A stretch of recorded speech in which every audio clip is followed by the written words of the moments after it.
Hey everybody, Dom here, and today I would like to show off the improvements I made to this Team Fortress 2 map making project I've been working on.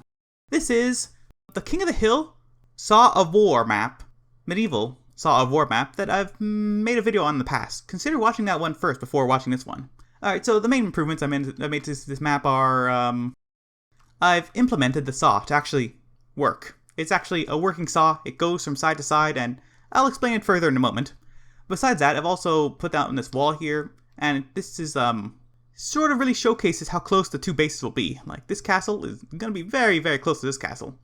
As mentioned previously in the last video, the last update video of this project, this square here, this rectangle, it demonstrates, it illustrates how much a Delman can charge jump. So the idea is that they charge jump from one castle to the other. Now, this distance, it's like basically from like where they start bottom left to like where the end is more or less top right here, and vice versa. So they're gonna fall off the castle. They're gonna go too far. They're gonna Delman jump too far across, and so that's why I have to implement this wall. But also, this wall is here for optimization. It'll be there on the other side as well. Like, this is just partially implemented, let's say. So imagine a Delman flying across, and then they just sort of hit the middle of this wall, because otherwise, like, they're gonna be over here, right? And they'll hit about here on the wall. I think I'll move it back though a little bit, but forget about that. That's not important. The main thing is the implementations to the actual saw that I've added. Oh, actually no. There's one more thing to note before that. This middle area has changed. Previously, the outside area of the bridge was on this side. Now I flipped them so that I can add the staircase. I don't know why I started singing there. Okay, so basically, it just made more sense, and it looks better, and I think it would work out better to have a staircase. I have to like hide a bunch of things to illustrate this better. Let's just do this for now. Okay, so here's the saw. This is how it works. Previously, these planks of wood were over here, and vice versa, but now they're over there. Does that make sense? And then I've added these staircases. They go up here. So maybe it'll open up the area a little more. Perhaps it'll make for better gameplay. I don't know. It also kind of like fixes up a small problem I think I was having. Well, I was thinking of it might be a problem in the future. Basically, these metal barriers here, they exist on the other side, right? But then it's kind of weird. It's like you're standing on your own castle and you jump down onto metal barriers. That's kind of not great. It's better to jump down on a platform. It makes more sense just logically. I like that better. All right, so let's explain the actual saw now, I suppose. Okay. This is complicated. Let's unhide everything first. Firstly, there's just a gigantic rectangular prism. It just spans the entire thing. This is a brush. That's a technical term meaning a rectangle. A brush is a rectangle. Does that make sense? Don't think of it as painting. That's Team Fortress 2 mapping is weird. Who knows what it means? Who knows how the world works? Okay. Anyways, though this is just a no-build texture, a no-build brush. The way it works is, engineers can't build there. Now you may be thinking, this is a medieval mode map, why would you need that? The answer is, Team Fortress 2 is a very flexible game. I imagine sometime in the future, possibly someone will maybe run this map on like, I don't know, a Versus Saxon Hail server or some modded server that allows people to fight. And if you allow people to fight and you allow engineers to build buildings, then you're going to have this on the tracks. I mean, that's just logical. Alternatively, I could have just done the thing with what payload carts do, which is they destroy buildings as they crash into them. But that's not fun. And that's like kind of sloppy and kind of weird and like, nah, it's better you don't build on tracks at all. Alright, so with that out of the way, that's like unimportant and completely ignorable. Let's just hide it because it's not really needed anymore. Alright, so the way the saw works is, I decided that rather than you standing near it and you continuously push it towards towards your enemy base and towards the bell in order to like break down the bell and like win, right? Instead of that, instead of doing like that, it's more like it jumps from checkpoint to checkpoint. So let's say the saw starts in the middle. You're on what team is this side? This is the red side. You could tell because this is red wood. That's how it differentiates the sides of this map. It's kind of weird. Whereas this one's white wood. So white is blue. I mean, it kind of looks like a bluer tint. Yeah, makes sense. So anyways, you're on red side. You come over here. You touch this brush here. This is actually two brushes. It's one for red and one for blue. And then the payload cart, first what happens is the brush disables and it moves the cart in this direction. Then the cart will hit, like the saw cart. It's a cart, it's a saw, it's everything in one. It slices, it dices, who knows what it does. It literally slices though, because it's a saw and it kills people. It's dangerous, giant saw. That's how they work. Hide this saw. Anyways. So anyways, it goes over here, it goes quickly, it goes like, let's say 3 or 2 times faster than the payload cart. Because, you know, the idea is that you crash into it, you die, right? It's a saw, it's for fun and gameplay.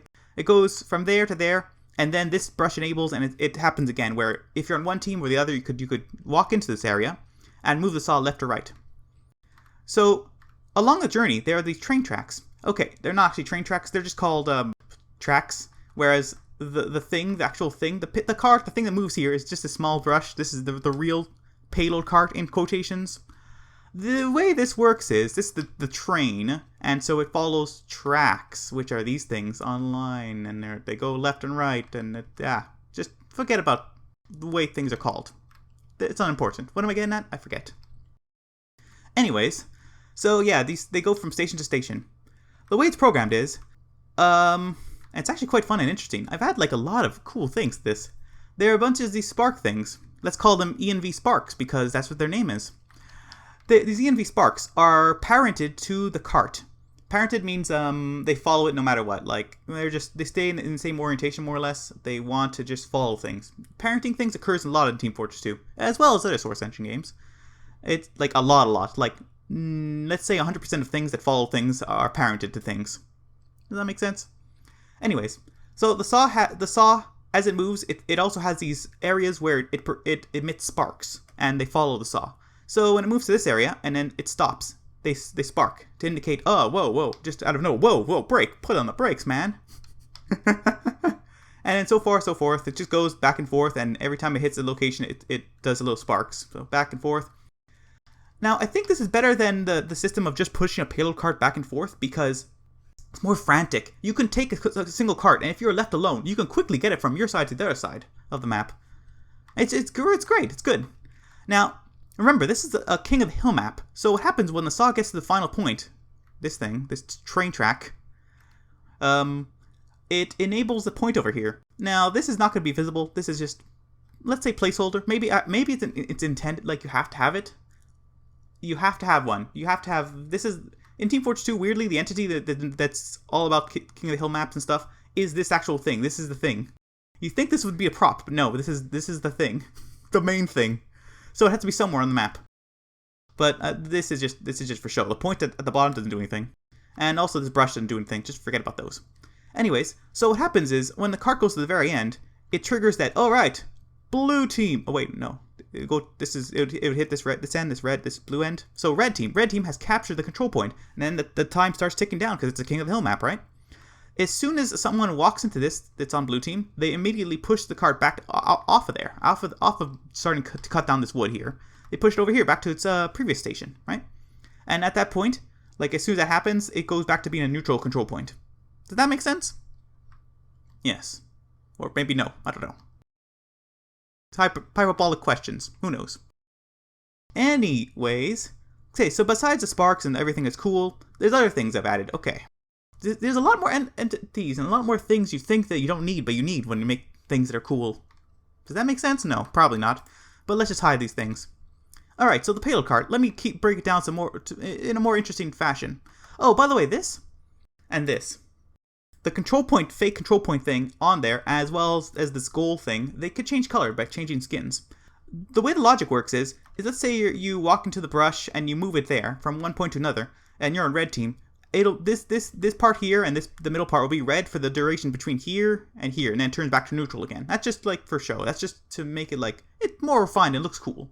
And at the very end, it'll be since it's a captured control point. It'll be red. Yeah, right. Until someone moves off the point. Off of the train station. Okay, going back to here. Now, you may be thinking, I don't know. Actually, I don't know what you're thinking, because, I don't know, I'm just like jumping around here. These things, let me just explain what these are. These are particle systems, info particle systems to be more exact.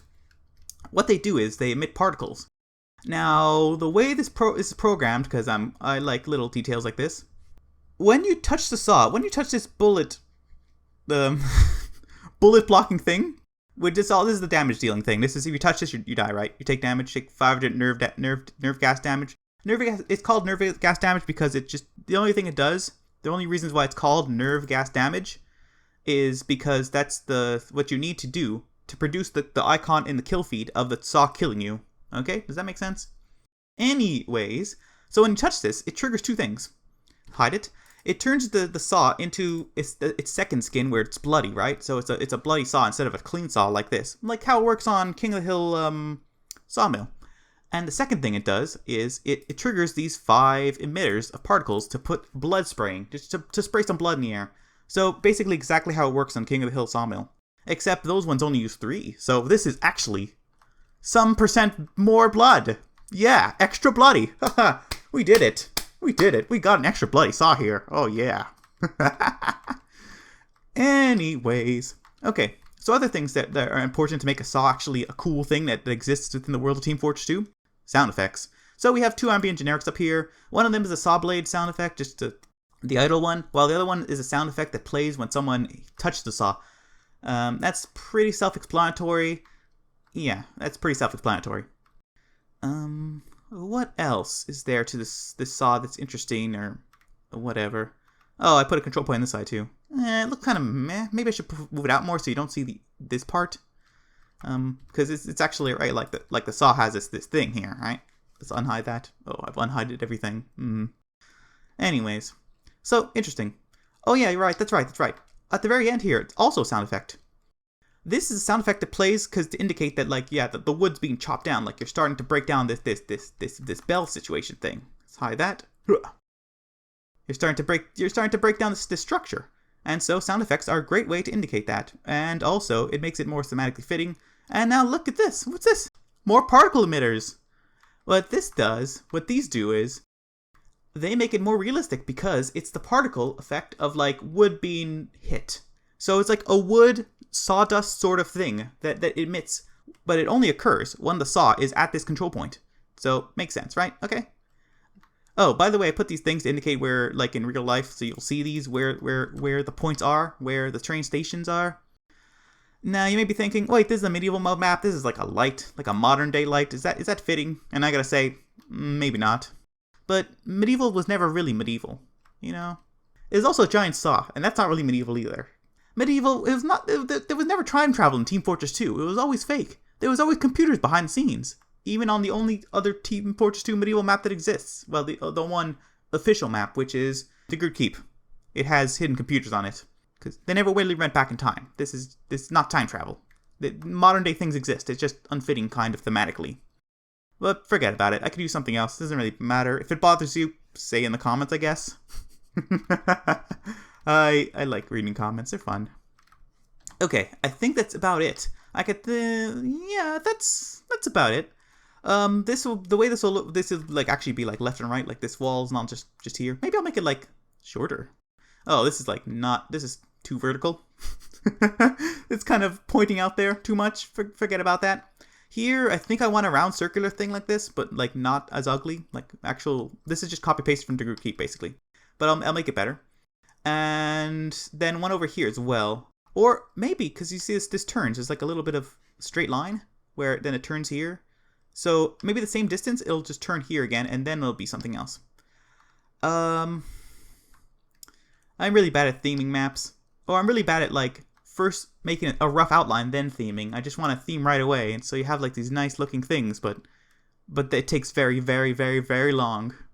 Anyways, that was... Oh, by the way, this is just spawn rooms. I just copy-pasted because faster. Forget about it. There won't be spawn rooms in the sky in the end. They're there temporarily. Yeah, I think that's about it. So, thanks for watching. Hopefully this map will see the light of day one day. Tell me your feedback if you have some feedback on the way I've implemented the saw being train station based and not being like a payload cart where you just move it. And I think that's about it. Yeah, okay. Thanks for watching. Au revoir.